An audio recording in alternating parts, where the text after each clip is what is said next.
Señor presidente, señor alcalde, autoridades, estimados invitados y congresistas, bienvenidos al tercer Congreso Internacional del Sindicato PIDE, la educación del siglo XXI entre la realidad y el deseo.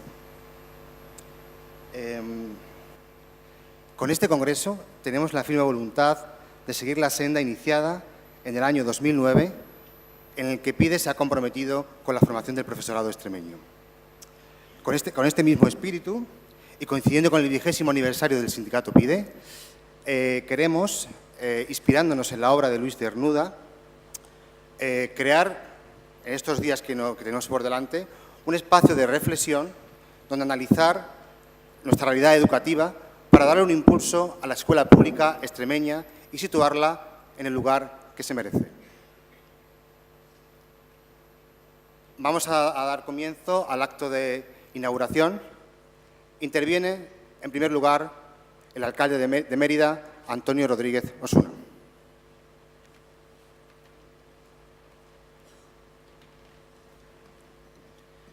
Buenos días a todas y a todos los asistentes, querido presidente, queridos organizadores, autoridades. Bienvenidos a la inauguración de este tercer Congreso Internacional de la Educación del siglo XXI entre la realidad y el deseo que organiza el Sindicato PIDE. Quiero, en primer lugar, agradecer a los organizadores que hayan elegido la ciudad de Mérida para celebrar este Congreso y que, además, en una materia tan importante para el futuro de nuestras ciudades como es la educación, ¿no? Yo he tenido un discurso en estos 3 años en el que siempre he antepuesto y he dicho en reiteradas ocasiones que la educación es una inversión y no un gasto.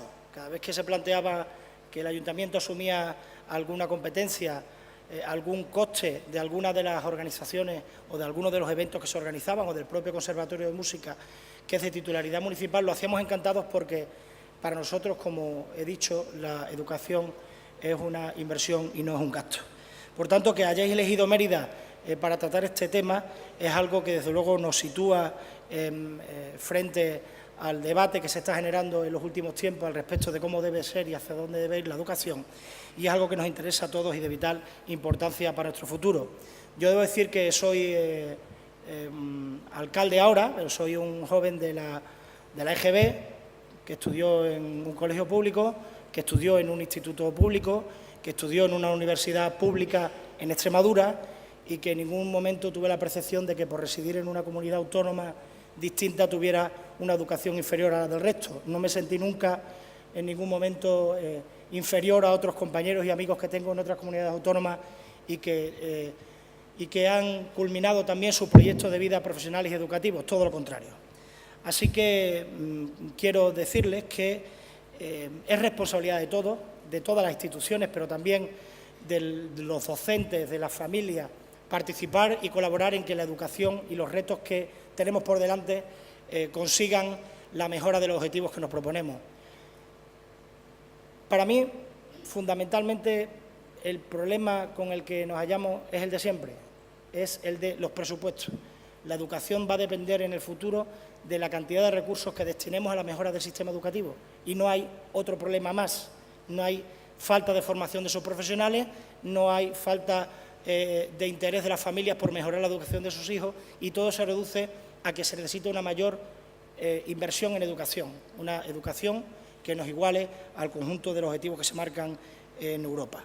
Por tanto, esos son algunos de los mensajes que yo, como alcalde de una ciudad que acoge este Congreso, de una pequeña ciudad de 60.000 habitantes, quiero trasladar en esta inauguración del Congreso y ofrecerles también a los que sois de fuera y estáis aquí, que paséis unos agradables días también fuera del Congreso, conociendo una ciudad patrimonio de la humanidad que en este caso les acoge y les da la bienvenida. Muchas gracias. En primer lugar, reiterar las gracias por su asistencia al excelentísimo señor presidente de la Junta de Extremadura, don Guillermo Fernández Vara, al ilustrísimo señor alcalde de Mérida, a don Francisco Amaya, director de la editora regional y del plan de lectura y coordinador del plan de lectura de Extremadura, autoridades, representantes de partidos políticos, de sindicatos y de la Administración. Con la inauguración de este tercer Congreso Internacional del Sindicato PIDE, nuestra intención es iniciar la celebración de lo que serían los primeros 20 años de nuestro sindicato. A pesar de lo que sería nuestra juventud, consideramos que sí hemos conseguido aportar una serie de cambios dentro de lo que sería nuestro sistema educativo y de nuestro entorno, que ha posibilitado el mejorarlo. No todo lo que quisiéramos, pero sí en parte. Creemos que no es el momento de reivindicaciones laborales, pero no está de más de recordar, dentro del ámbito en el que nos encontramos, que todavía hay que negociar la recuperación y la mejora de las condiciones laborales del profesorado. Todavía hay una serie de cuestiones pendientes, como puede ser el establecimiento de un modelo de plantilla, el fomentar lo que sería el desarrollo de nuestra escuela rural o simplemente modificar los horarios de nuestros maestros y maestras, los cuales todavía siguen anclados en el pasado. Somos, como docentes, los continuadores de la paella griega y, a pesar de los innumerables cambios que hemos sufrido a lo largo del tiempo desde que surgió esta, siempre han sido 3 los elementos inmutables en los que han participado en lo que sería la educación: el docente, los alumnos y la familia. Si las familias no entienden la importancia de lo que sería la educación por el bien de sus hijos y la sociedad no colabora con esta, nos encontramos con que no tenemos la posibilidad de llevar a cabo nuestro trabajo adecuadamente. Es necesario tener el presupuesto necesario y las leyes independientes que no dependan del cambio de gobierno que se produzca en cada momento. Como maestros y profesores, a todos nos encanta el conocimiento, el descubrimiento, la investigación, hallar cosas nuevas. Es una vocación basada en la convicción de que tenemos la posibilidad y la responsabilidad de cambiar las cosas, de mejorarlas, que podemos mejorar nuestra sociedad a través de lo que sería el trabajo con nuestros alumnos, el cual, en un viaje de descubrimiento hacia el conocimiento, siendo su guía y ayuda en ese camino de aprendizaje, de crecimiento personal y académico, nuestros alumnos podrán llegar a un buen lugar de viaje, siendo conscientes de que todos ellos son siempre únicos e irrepetibles. Es un momento de disfrutar de nuestra profesión en este congreso, cuyo ejercicio se mueve entre la realidad y el deseo. Nuestro día a día nos obliga a superar obstáculos, a esquivar arenas movedizas en una sociedad que no colabora lo que debería, ni reconoce nuestra profesionalidad e independencia, ni nos facilita en muchos casos las herramientas necesarias para que podamos afrontar nuestro trabajo con garantías, pero que siempre nos exige estar mejor preparados, ser más comprometidos, acompañar, estimular, orientar, realizar funciones que en muchos casos no nos corresponderían, pero que todos hacemos con gusto y agrado por el bien de nuestros alumnos. Este tercer Congreso EPIDE parte de una intuición clara. Si no partimos del análisis de nuestra realidad educativa e identificamos cuáles son nuestras necesidades, es imposible que podamos satisfacer lo que sería nuestro deseo de situarnos en la vanguardia de los sistemas educativos europeos. Solo si todos trabajamos partiendo de ese análisis, podremos llegar a acabar con lacras como la del acoso escolar, podremos ahondar en la necesidad de la igualdad de género desde la infancia y fomentar la tolerancia y respeto por la diversidad afectivo-sexual. Tenemos muchos frentes abiertos, pero también contamos con el trabajo de los docentes y demás miembros de la comunidad educativa extremeña. Creemos en nuestra educación pública y estamos dispuestos a seguir luchando por ella, porque, como dijo Aristóteles, las raíces de la educación son amargas, pero sus frutos son dulces. Muchas gracias por su atención. A continuación tiene la palabra el señor presidente de la Junta de Extremadura. Muy buenos días a todas y a todos. Muchas gracias por la amable invitación, querido presidente, para estar con vosotros. Lo agradezco de corazón y permitirme compartir un rato con todos vosotros y con todas vosotras. Este verano recibí, a la vuelta del verano, 3-4 de septiembre, recibí un mensaje por el Facebook que me decía que necesitaba hablar conmigo, y era un compañero vuestro, una compañera, mejor dicho. Me contó sus peripecias, porque por razones humanitarias le había surgido la necesidad de trasladarse a otra comunidad autónoma, que no viene al caso citarla, ¿no? Y todo lo que había pasado los 3 meses antes para intentar que le facilitaran el poderse ir, ¿no? Poco menos que imposible. Yo creo que es más fácil trasladarse a otro país de la Unión Europea que trasladarse dentro de España de una comunidad a otra, ¿no? Aquí llegamos a la primera conclusión. Si algún día modificamos la Constitución española, yo creo que hay que introducir una modificación para recuperar los cuerpos nacionales. No es posible que un país como el nuestro que la relación entre profesionales que pertenecen a un mismo cuerpo sea tan imposible de llevar a cabo dentro del mismo territorio, ¿no? Yo creo que hemos hecho cosas muy buenas en los últimos 35 años de desarrollo autonómico y hemos hecho otras muy malas. Esta es una de ellas, obviamente, ¿no? El haber atomizado todo tanto, el haber dividido por 17 todo tanto, que ahora cuando llega el momento de algo tan sensato como un país, con la movilidad que hay entre regiones, entre ciudades, pues que una persona que ha aprobado unas oposiciones resulta que no tiene la posibilidad de poderse trasladar dentro de nuestro territorio. Dicho esto, comparamos modelos, o dentro del sistema educativo, comparamos resultados entre regiones o entre comunidades autónomas,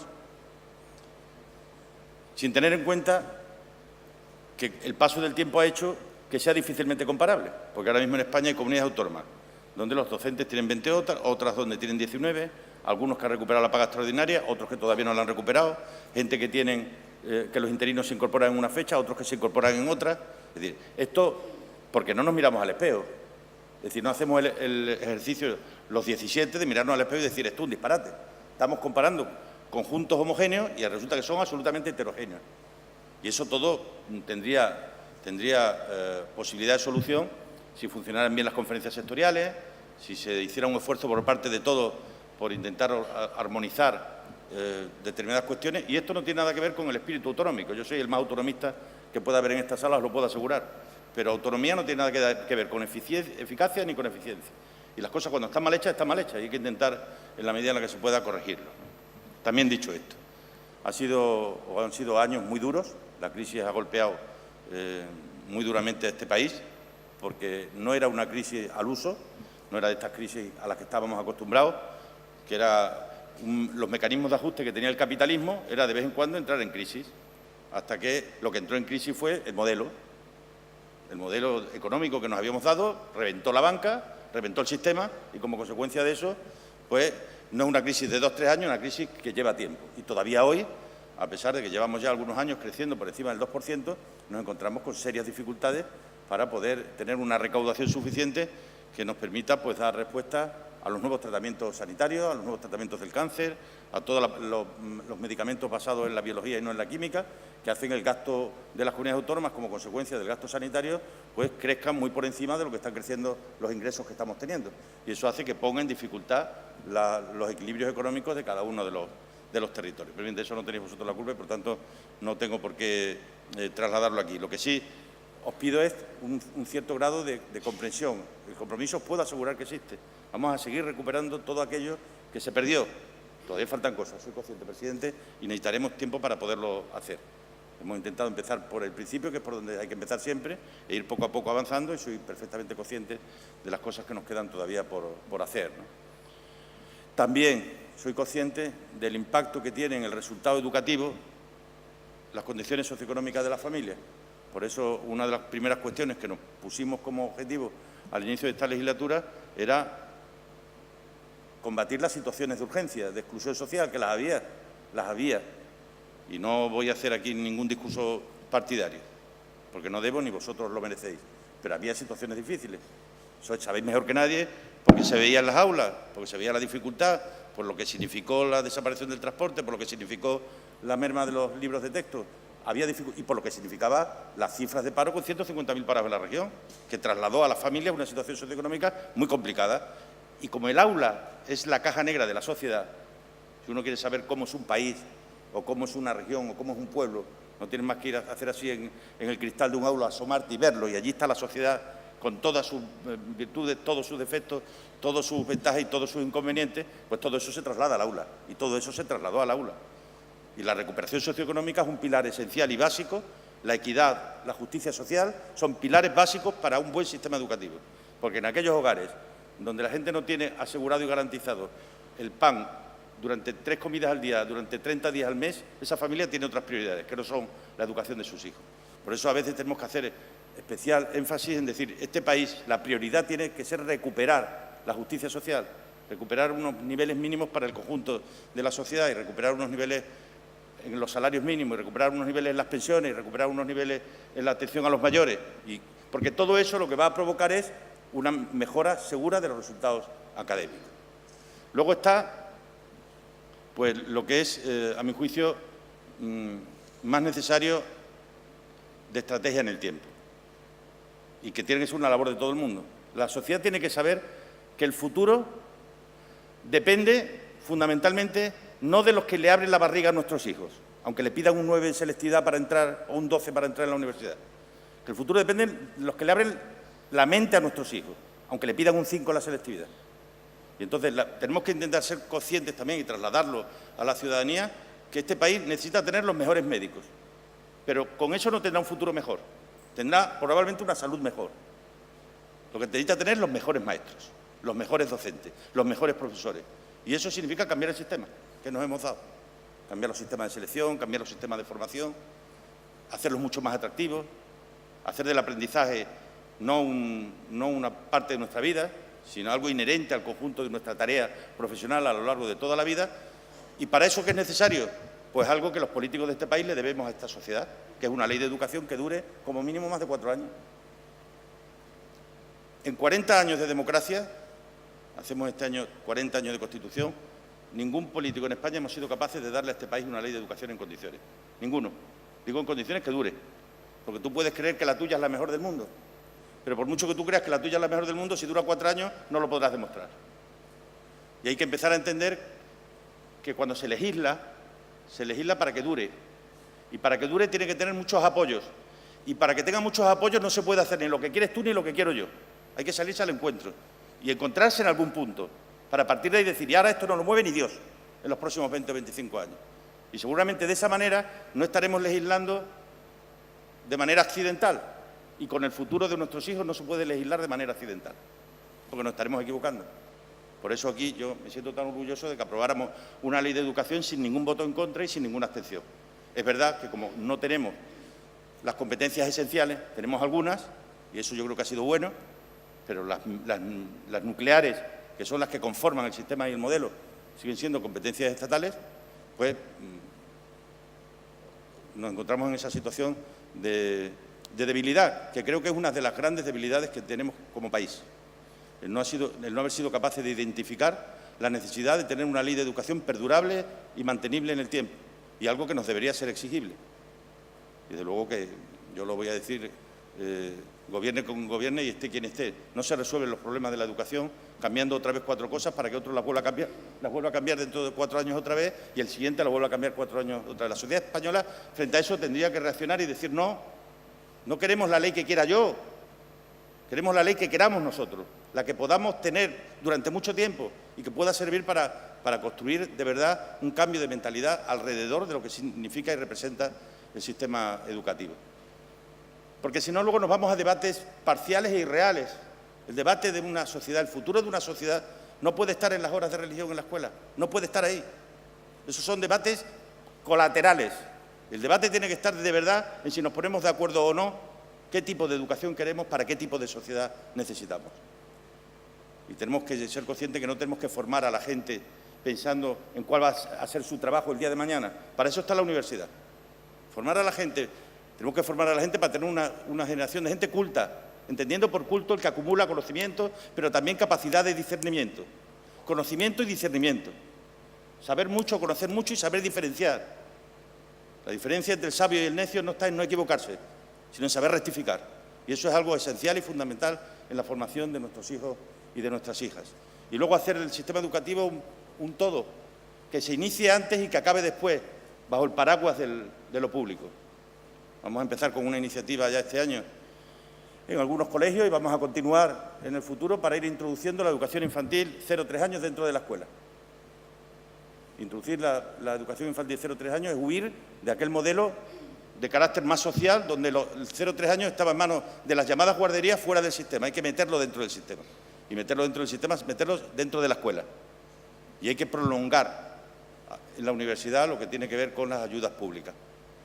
Cuando hemos tomado la decisión de que todos los estudiantes de primero de carrera que empiecen, de primero de grado, que aprueben un crédito, los mismos créditos que aprueben lo tienen gratis al año siguiente, lo importante no es la gratuidad.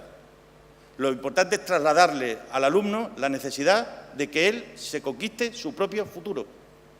Y para eso los chicos que llegan allí, Los chicos que llegan entonces, los de 18 años, tienen que venir previamente con una mentalidad de saber que una parte de lo que vaya a ser su futuro depende de lo que él vaya a ser capaz de esforzarse, de trabajar y de sacrificarse. Porque la parte de derechos de la Constitución está muy bien, pero no hay derechos sin deberes. Se nos llena la boca en muchas ocasiones reclamando derechos. Y para reclamar derechos hay que hablar de los deberes que los sustentan. Y todos tenemos derechos y todos tenemos deberes. Y las sociedades más prósperas no son las que solo reclaman derechos, sino las que son capaces de reclamar derechos y al mismo tiempo compromisos de cumplimiento con los deberes que todos y cada uno de nosotros tenemos como ciudadanos. Y el futuro no es cosa de la política ni de los políticos, lo puedo asegurar.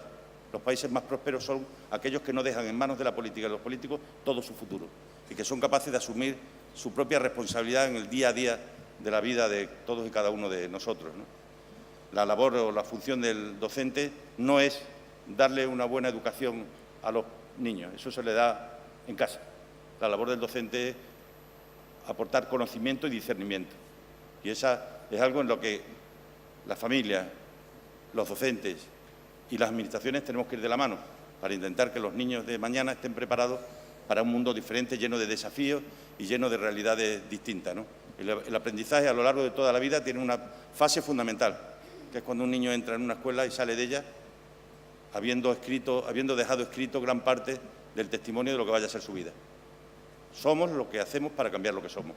Y espero y deseo que podamos seguir contando con gente formada, preparada como vosotros y que seamos capaces la sociedad también, no solo de darle la importancia que tiene a la función docente, sino de tomar las decisiones necesarias para colocar en el centro de nuestras prioridades el futuro de la vida de nuestros hijos. Nada más y muchas gracias.